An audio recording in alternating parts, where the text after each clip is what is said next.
एक समय की बात है। एक परिवार में 3 लोग रहते थे। मन्नू, उसकी पत्नी कीर्ति और उनका एक 8 साल का बेटा राहुल।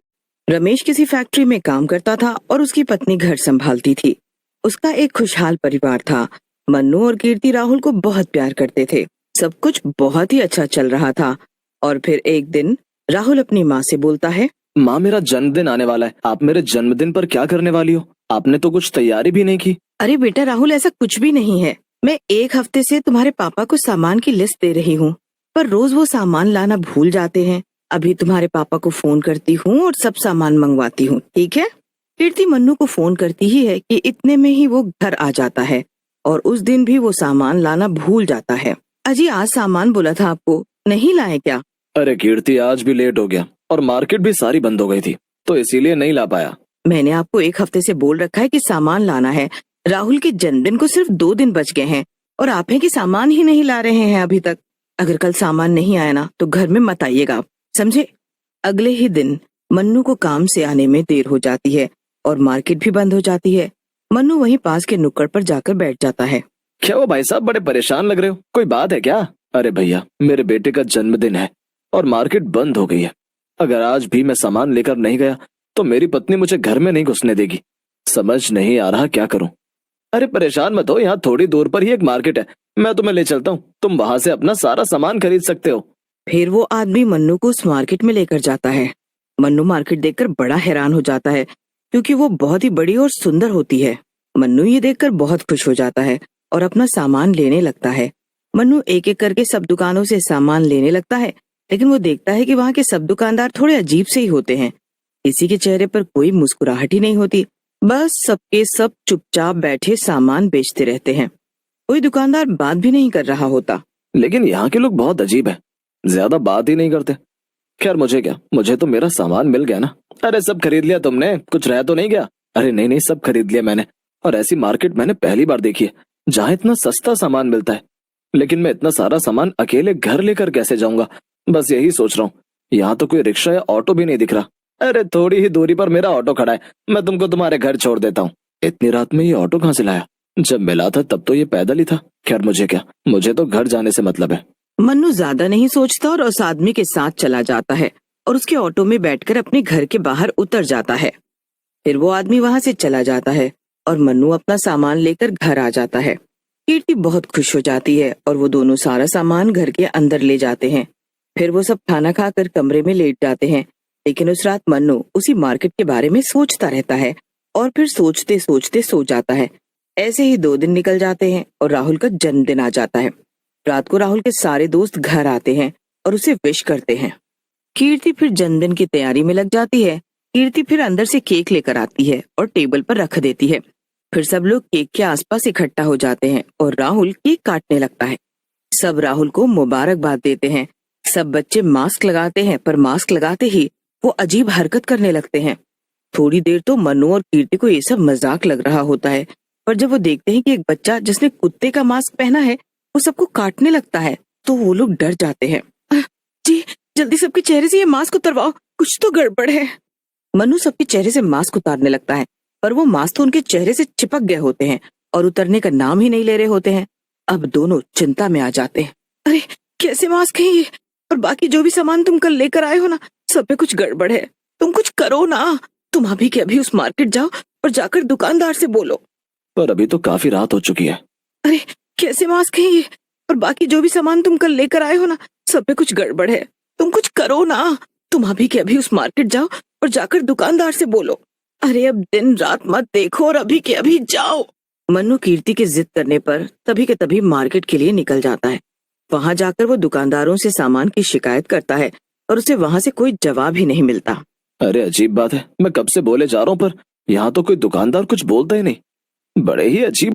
मन्नू पागलों की तरह गुस्से में चिल्लाने लगता है और उसको ऐसे चिल्लाते देख सब दुकानदार गुस्से में आकर अपना रूप बदल लेते हैं। सबके सब भूत और चुड़ैल में बदल जाते हैं। सबके सब जोर जोर से चिल्लाने लगते हैं। अब बोल, क्या बोल रहा था? बोल, दिखा अब तुझे क्या दिक्कत है। इतने सारे भूतों और चुड़ैलों को देखकर मन्नू तो डर कर पीछे हट जाता है। ये कैसी मार्केट है? ये सब क्या हो रहा है? ये कोई आम मार्केट नहीं है, ये हमारी मार्केट है। ये भूतों और चुड़ैलों की मार्केट है। हाँ, और यहाँ से खरीदा हुआ सामान काले जादू वाला है। ये तुम क्या बातें बोल रहे हो? मतलब वो सब सामान जो मैं अपने बेटे के जन्मदिन के लिए लेकर गया था, वो सब काले जादू वाला है? हाँ, वो सब काले जादू वाला है।